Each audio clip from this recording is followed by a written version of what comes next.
Welcome back to another episode of Litigious, the number one podcast in the world for legal discussion or discussion of legal topics in the news. I am Scott Peterson. Giovanna is here with me as always. We are here to break down and give you a common sense take on stories across the board. Reminder, this podcast is brought to you by DeRazio Peterson, PC, a catastrophic and serious injury and employment law firm in New York, also handling cases in Massachusetts and Vermont. If you have questions, visit us online at DeRazioPeterson.com, or you can check us out on any of the socials at DeRazio Peterson. If you have questions for the podcast, you can message us at Litigious Podcast on Instagram. And as always, if you're enjoying the podcast, like, subscribe, share, do all those things. And we've got a burner of an episode today. Lots of topics to talk about. It's been a couple weeks, lots of stuff in the news. We're going to start with a lawsuit that was filed by FBI Director Kash Patel against the Atlantic magazine this week. And the backstory here is interesting because I think for some time during his tenure, there's been some sort of stories and rumors about Kash Patel liking to have a good time, apparently enjoying partying, enjoying drinking. Anyone who was paying attention during the Olympics probably remembers after the USA hockey team won the gold medal, he was in the locker room, shotgunning some beers with the boys and having a good time. And this past week, the Atlantic ran a very long, very what I would consider to be well-reported and detailed article about some of the concerns within the FBI and in the administration more generally about Patel's drinking problems, about his alleged visible intoxication at events. They assert that security has had a difficult time waking him up at times. He's missed things. He's had freakouts, all these sorts of things. It ran last week in the Atlantic. I read it when it came out. It was good. Didn't think too much of it. And then Patel immediately went on the offensive, threatened to file a lawsuit, and this week did file I think $250 million lawsuit against the Atlantic. In his complaint, he accuses the defendants of publishing an article replete with false and obviously fabricated allegations designed to destroy his reputation and drive him from office. Pushback against the allegations that he drinks to the point of obvious intoxication indicates that he does not, in fact, drink to excess at the establishments that were highlighted in the article or anywhere else. Oh yeah, And that this is even though we this is all saw it. yeah, and this has never been a source of concern across the government. Apparently, they claim that their attorneys expressly warned the Atlantic before publication not to publish it because it had false information. And that is where we leave it. The one thing I will note, I'll turn it over to you, and you can explain why Kash Patel, in his position, faces an even higher burden in a defamation case, which, as we've discussed before, is a high burden to begin with. Yeah, well, two things. I mean, truth is a defense to defamation. We've talked about that a lot. So when you file a defamation lawsuit as the plaintiff, you really have to be pretty careful because, I mean, if any of this is true, it's going to come out and you could potentially be shining a much larger spotlight on it than the original article even did.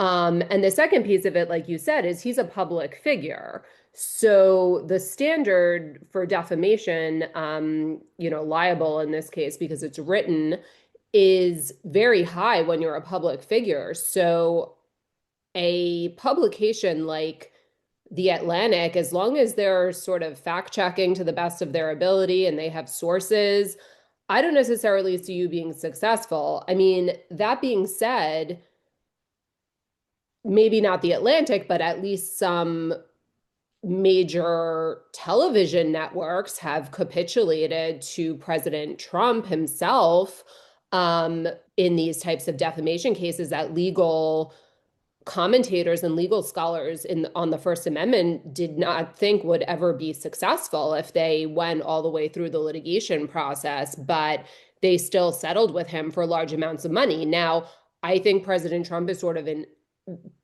man unto himself.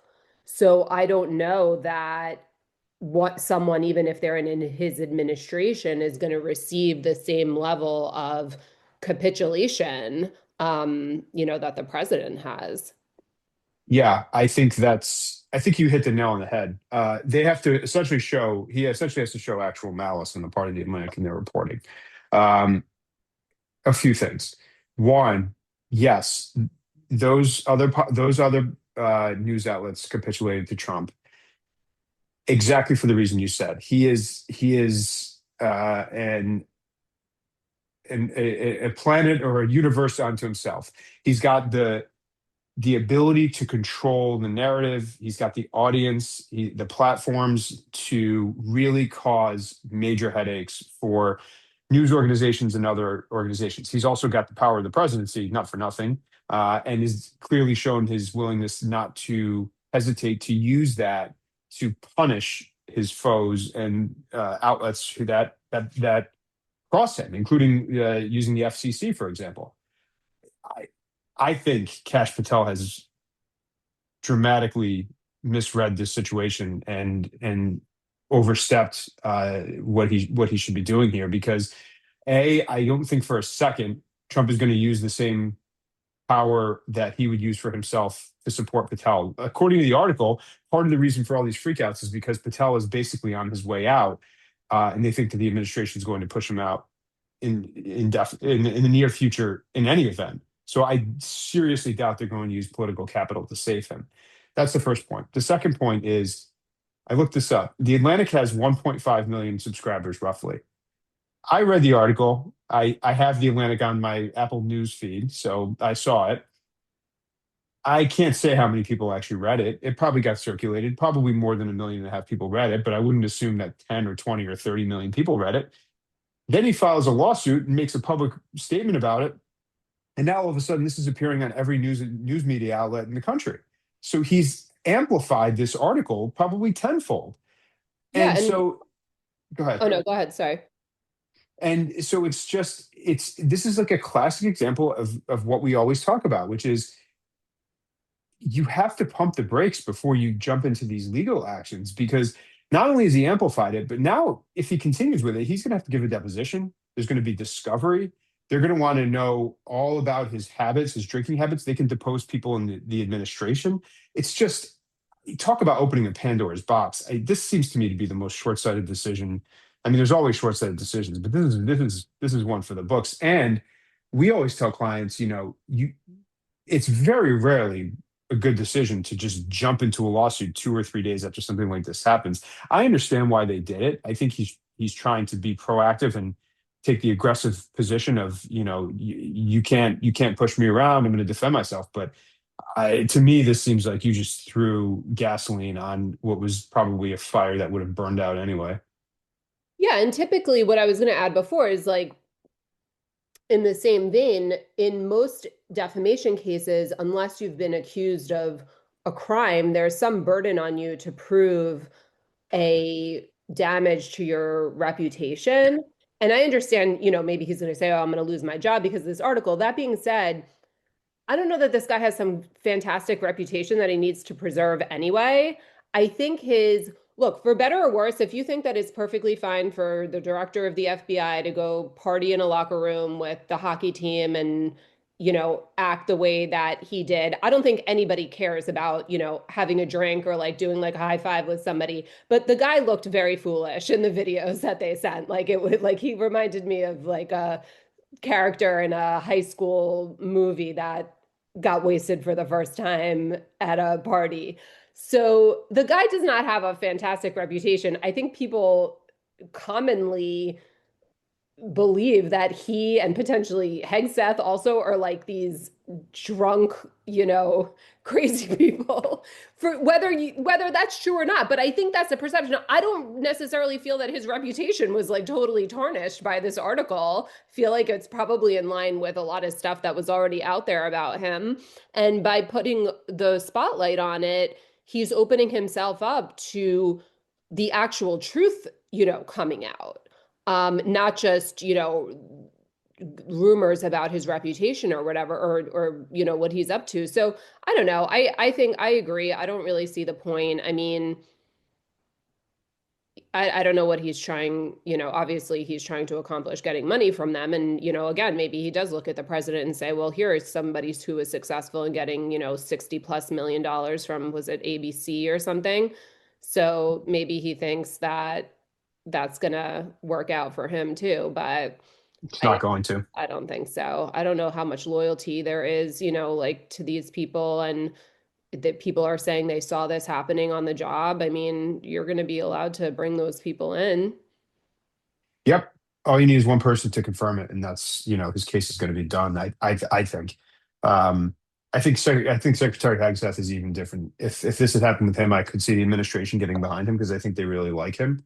I think Patel is very soon going to be a fall guy for, the some of the actions or inaction of the FBI, and I think he miscalculated his hand here, but who knows? Could be wrong. Uh, I suspect we won't be hearing so much about this lawsuit after this. I think there's a splash, and then you don't hear about it for a while. Is my guess. Um, all right, let's move on. Anything else on that before we move on? No.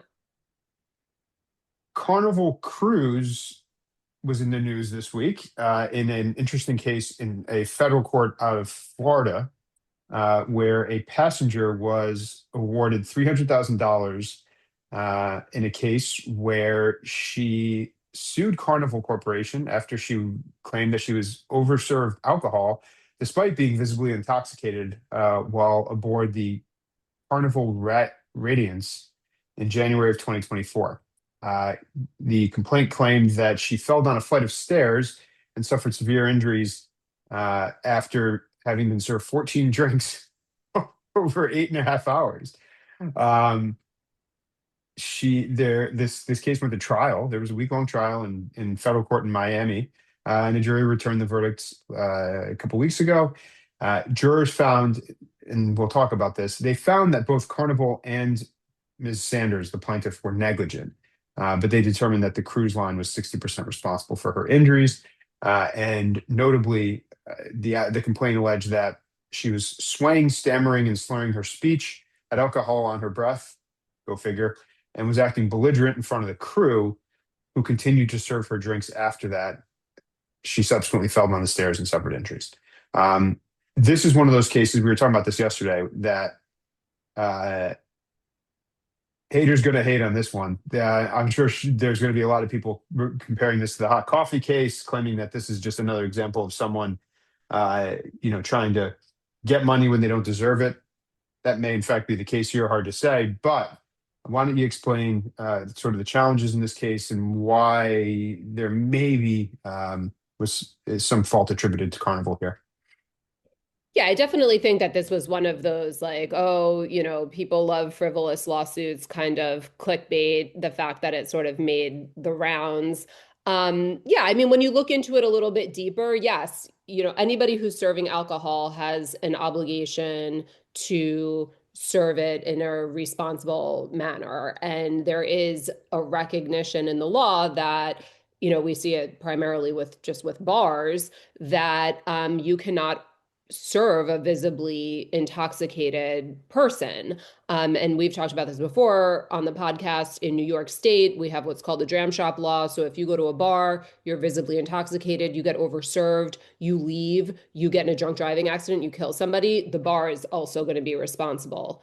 This is a little bit different. I think we talked about this with the guy who also was overserved on a cruise and went on like a drunken, violent rampage and then somehow subsequently died once he was in the custody of the security guards. And we sort of talked about that you don't see as often the intoxicated person being the plaintiff because, again, a lot of times, unfortunately, even if a tragedy ensues, there's a lot of fault on the intoxicated person for their actions and sort of contributing to this situation. So, if you look into it a little bit deeper with like a critical eye as an attorney, you can sort of understand what the legal theory is. And my understanding is that the attorney who handled this case for the plaintiff is kind of an expert in cruise ship liability. So, and he acknowledged after the verdict that these are very difficult cases, But, obviously, I mean, she won. And and I do agree that these kinds of things can be sort of a tool. You might feel perhaps you have no sympathy whatsoever for this particular person. That being said, you have to have these kind of standards because there is a situation where she doesn't fall down the step and kill herself. She does something that kills somebody else. And the cruise ship does have some obligation to not overserve people so that that does not happen. Yeah, the breakdown of the verdict. So this is essentially what's known as a comparative fault situation. So in New York and in many other states, when you sue someone or some company for negligence, a jury is allowed to make an apportionment of fault between the two parties, or if there are multiple parties, between all of the parties, and basically say, all right, everyone's at fault here, but we think that in this case, Carnival, you're 60% and she's 40%. I'm not sure how they arrived at that. It's somewhat arbitrary, I think. It seems to me like this lawyer did a good job for his client, convincing a jury that this was not entirely her fault. I guess the argument would be that there came a point at which she lacked any ability to make, credible decisions as to ordering drinks or whether she should continue to be served, and they should have seen that and cut her off. And I think your point is correct. I mean, it's one of those scenarios, and maybe he argued this, that where you're trying to look at this from a more societal picture of, yeah, you can blame this one person, but you don't want to send the message to the cruise ship folks that it's okay to just, serve someone 20 or 30 or 40 drinks, because nothing good is going to come of that, especially when they're visibly intoxicated. That's really the analysis in New York, at least, was the person visibly intoxicated? Should you have known that you're serving someone who was, uh, at risk? Yeah, and I don't know if some of the articles that I saw about this were sort of written in the context of highlighting sort of the inherent problem with these all-inclusive cruises. So I mean, there's plenty of all-inclusive resorts, on and off the ocean. And then there's, plenty of people who have the financial means to buy as many drinks as they possibly want. But I do think that, this could be one of those things where if you have more lawsuits like this, it's going to kind of like, quote unquote, ruin it for everyone, because one of the solutions to this is to not have all inclusive. And then if you're going to have to pay $15 for every shot of tequila that you do on a cruise ship, then maybe you're going to stop at, two and not have 14, which is crazy. I'd be dead. I'd be dead if I had 14 shots of tequila, It's a lot of right? tequila. I I like can't even tequila. imagine. That's a I lot of mean, I like tequila. tequila too, but at this point Mm. in my life, I don't think I could do 14 It's shots also of it without, I probably. mean, well, she fell down the steps. She's lucky she didn't crack her head open and die. I've never been on a Carnival cruise, but I can't. My my my thought, when I was in college, we went to places with all inclusive resorts on break and that kind of thing, and then we've been to one or two in our travels over the years, I've and never been to an all-inclusive resort. I have been to resorts that have an all-inclusive option. okay, I feel that there's a distinction. yeah, maybe. Excuse me. Anyway, all right. Well, interesting case.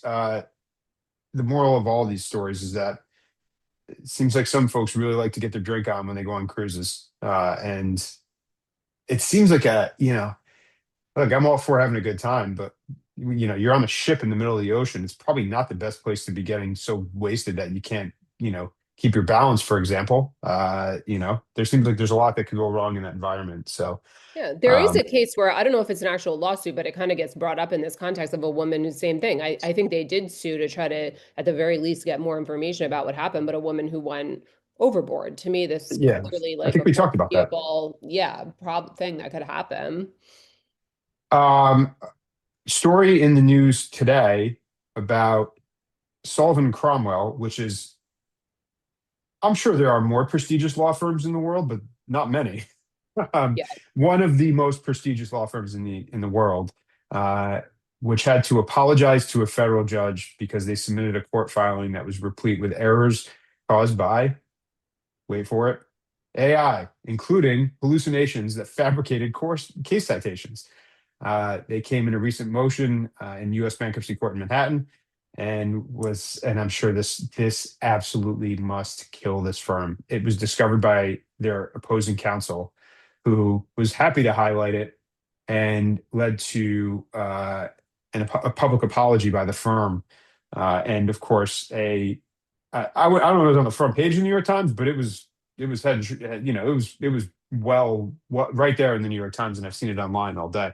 So, um, this is interesting because we are litigators. We're in court all the time. I use AI. We have a proprietary software that we use, but I don't use it to write anything that would involve case citations or anything like that.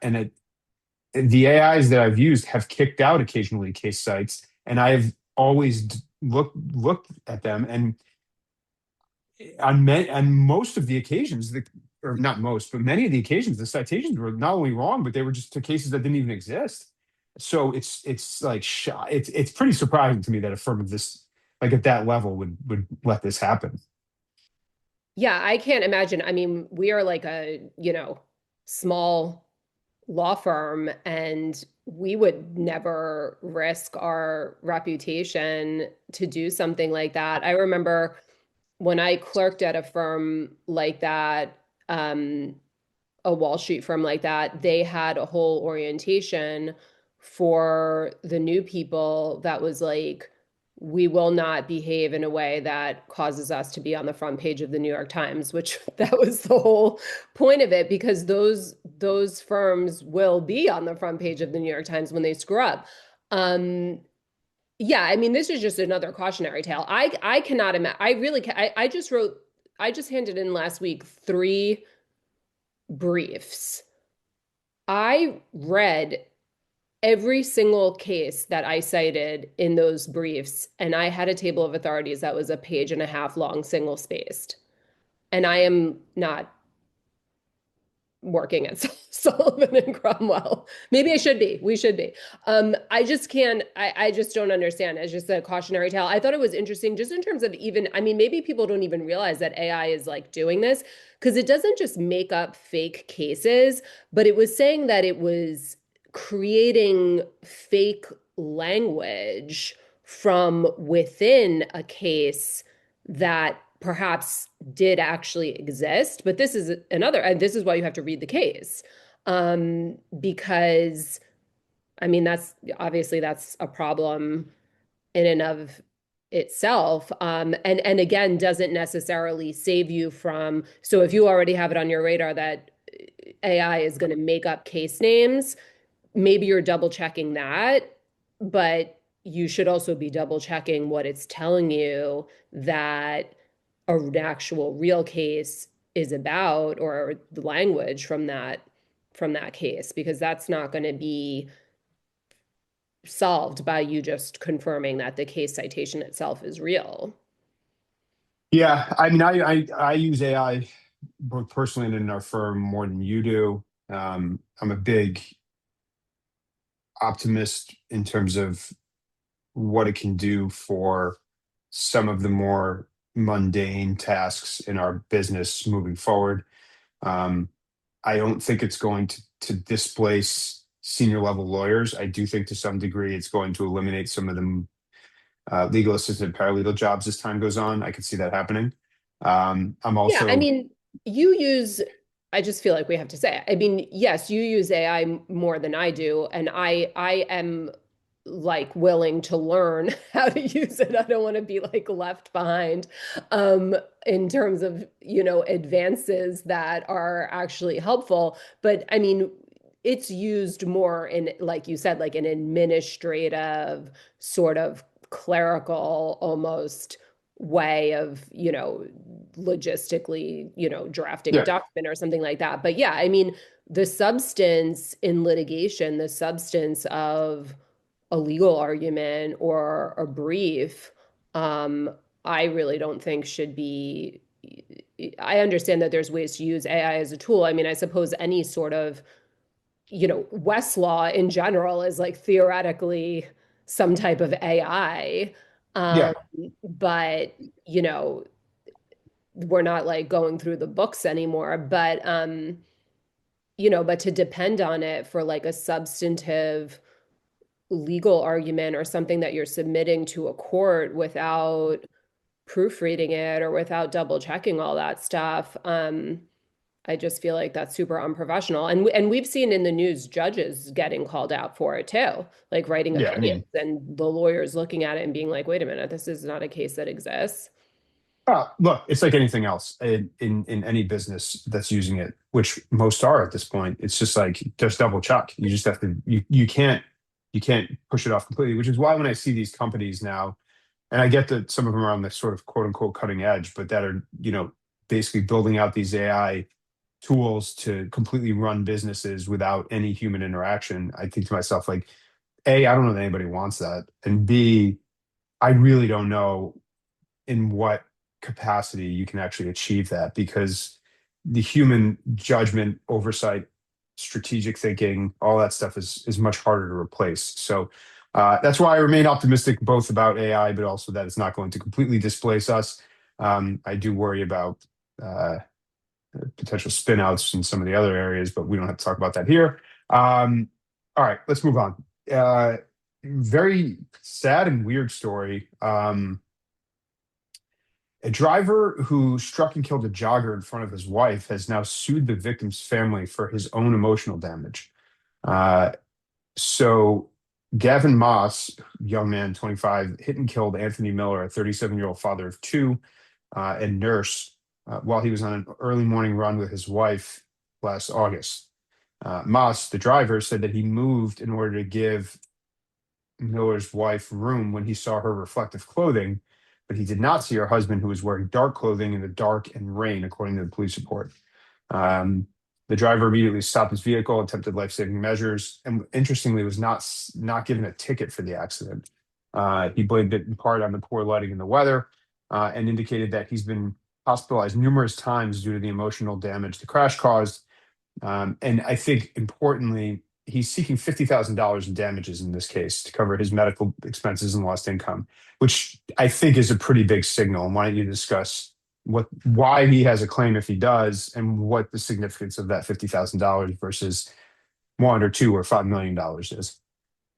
Yeah, I mean, going back to the cruise ship case, when I saw this being reported and I saw it pop up in a lot of different publications, I think it was being sort of represented of like, can you believe this? This is her, how could anybody do this? This family is suffering, et cetera.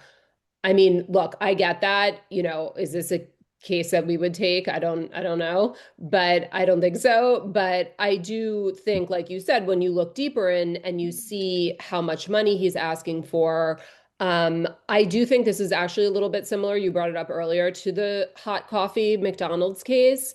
So that case has a horrible reputation of being sort of an example of frivolous lawsuits and then frivolous, excessive verdicts because this older lady was awarded, I think, like a significant amount of money, if not over $1 million, somewhere near there, for spilling super hot coffee on herself. And it's kind of like the case that everybody points to as sort of a frivolous type of lawsuit.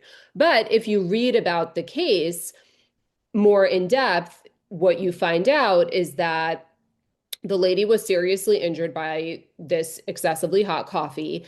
And all she wanted was McDonald's, a gigantic multi-million-dollar company, to pay like a few $1,000s of her medical bills.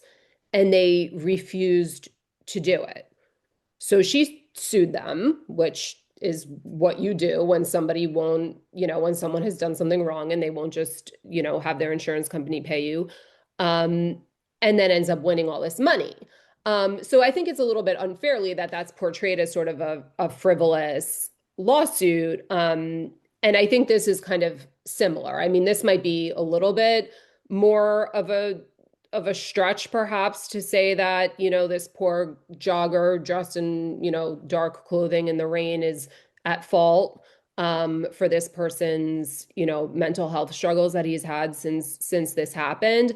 But it does sound like to me, reading between the lines, seeing the relatively minimal amount of money that he's looking for is that he probably put a claim in with these people's like homeowners insurance or something, and wanted them to cover his medical expenses that he's had to deal with after this, and they just refused to. And if they refuse to, and you genuinely, I mean, I don't know, maybe he doesn't have health insurance. I don't, if he genuinely has out of pocket costs, then I suppose this could be the only way to try to recoup any of it. I think an interesting way to think about this case is let's assume a slightly different set of facts and assume that he was driving his car down a dark road in the early morning hours, and there was somebody out jogging wearing very dark clothes, and that person, for some reason or another, veered out into traffic, which caused the driver to jerk his wheel and run into a tree and break his arm or break his neck.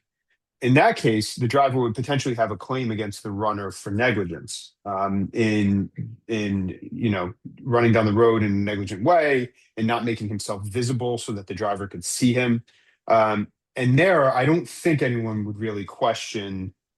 They may or may not agree with it, but I don't think they would question whether it was a quote unquote legitimate claim. So I think that's kind of a different way to think about it. He's basically saying, if this guy, if it's tragic, yes, but if he had been wearing appropriate clothing or acting in an appropriate way, this wouldn't have happened. And I don't know any of the facts other than what's been reported, but I think that's I don't think it's ever as sort of like black and white as people tend to believe it to be. Oh, and the McDonald's case was $2.9 million she won. Yeah.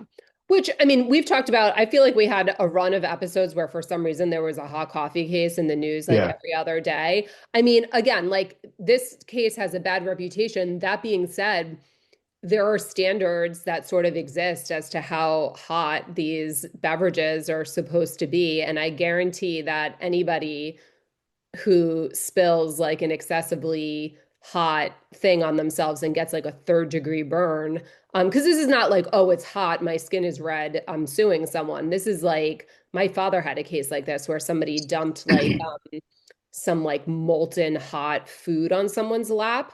I mean, they were like Yeah. severely injured. Yeah. So, as you always have to look a little deeper into it. This case is tough. I mean, this kind of goes back to like just because you can judge you sort of Yeah. situation. This guy's all over the news looking like a callous, horrible person who was suing the estate of a man that, even through no fault of his own, he nonetheless killed in front of his own wife, which is Yeah. horrific. So, do you really need to sue these people and like rub salt in the wound? I don't know. I mean, I probably not. Yeah. I think that's fair. That's a fair way to look at it. All right. Let's talk one more topic and then we'll cut for the day. Spoiler alert, if you are watching The Pit and you haven't seen the season finale yet, you may want to stop reading now or stop listening now, or watching. Also, if you're watching The Pit and you haven't watched the finale yet, what are you doing? It came out like 2 weeks ago, so go watch it. Um, anyway, in the finale, there is a scene involving um, a new attending. Let me back up. If you don't know what The Pit is, I'd be surprised. The Pit is basically a new version of ER. Stars Noah Oh, no, Wiley. you And can't say. you can't say that He's actually. getting Yeah, so they're getting sued for that yeah. movie. But it is. It's a show that takes place in a trauma center emergency room in Pittsburgh, and stars Noah Wiley, coincidentally, who also was on ER, and it goes on an hour by hour episodic run of happenings in the trauma center. One of the characters this year was a new attending physician in the hospital, who, throughout the course of the season, appeared to have a couple of episodes while she was in with patients where she kind of froze and she had kind of like a frozen look on her face. Turned out that she had a seizure disorder, and she disclosed it to the Noah Wiley character, who is like the main character on the show during the last episode. And why don't you talk about what that has to do with us in our practice? Yeah, so in the conversation that it's Dr. Alashimi she has with Noah Wiley, you kind of get these little foreshadowing throughout the season where she has a couple episodes where she's sort of like staring into space. So you sort of know that something is up with her, and then he's kind of been had his guard up with her from the beginning, probably more so because he feels like she's stepping on his toes. But he witnesses one of these space outs and sort of really jumps on it. And then, and is asking other doctors about it. And then she herself, kind of her own accord, discloses it to him. And what's relevant to our practice is in the course of the conversation that they're having, he is really like, you cannot do your job. Your job is to react in the moment. And if you space out for 5 seconds, you could literally potentially kill someone, which I think is probably true. And her sort of response and going back and forth with him, I think she has a little bit of and I think this is actually something that we probably see in our practice where because she's so sort of emotionally invested in it and emotionally and professionally invested in her job, may have a little bit of a, warped sense of what her abilities are and what might be reasonable in terms of the workplace in a way to accommodate her. So I think ultimately, kind of reading between the lines as an employment attorney, in the course of this conversation, she basically is sort of asking him for an accommodation, because she is basically saying that I may not have to actually do some of this super in-depth, I don't know if the right word for it is like clinical work, but like she may not have to actually do in her position the super hands-on work. And also she suggested sort of having a backup attending physician, perhaps to just step in on that type of thing if she, maybe she would act in a more sort of like oversight role or something as opposed to like getting her hands dirty. Yes, because he denies the accommodation because Yeah, well, he says, I mean, he basically is like, well, I have to go and, report this if you don't do it yourself, because, yeah, so the standard on an accommodation, um, well, it's sort of two separate issues. In order to be protected by disability discrimination laws in the first place, you have to be able to perform what's called the essential functions of your position with or without a reasonable accommodation. So I think there's like two arguments to be made here. And then the other one is, so, okay, so you are theoretically protected by the disability discrimination laws. You've now asked for an accommodation. Then the question is, does the accommodation pose an undue burden on your employer? So I think the issue in her situation is sort of twofold. One is, is one of the essential functions of an attending emergency room physician to be in there getting your hands dirty, actually doing the procedures that are life-saving procedures, um, such that if you are going to space out in the middle of that, then, not only would that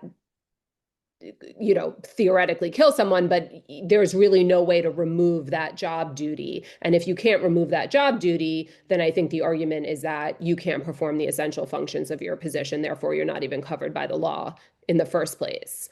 And I think in the context of the pit, Noah Wiley is certainly in there getting his hands dirty, saving lives, throughout the day. So I'm sure that would be his position, is that you can't do this job without being available to do that type of work.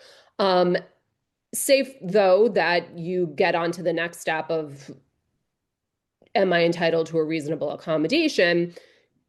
You go into this undue burden analysis. What I thought was sort of relevant in this situation is she's saying, well, there should be two attending physicians. So basically I have a backup, or I can do, this other type of oversight work, and then this person can back me up. I think that would be sort of the undue burden analysis of like, well, what does that mean? Do they have to hire someone? It's not inexpensive to hire a high level, attending physician when theoretically you only need one. So I don't know that someone would, in a lot of situations, would ever really typically be entitled as a reasonable accommodation to have an entirely new person sort of be hired as a backup for you. I mean, there are situations where you might have to have like an interpreter or this or that, but sometimes these are people who are already employed in some way, and that's part of their job is to give support to other people. But to have a whole other doctor in there backing you up, I would think would be potentially quote unquote unreasonable.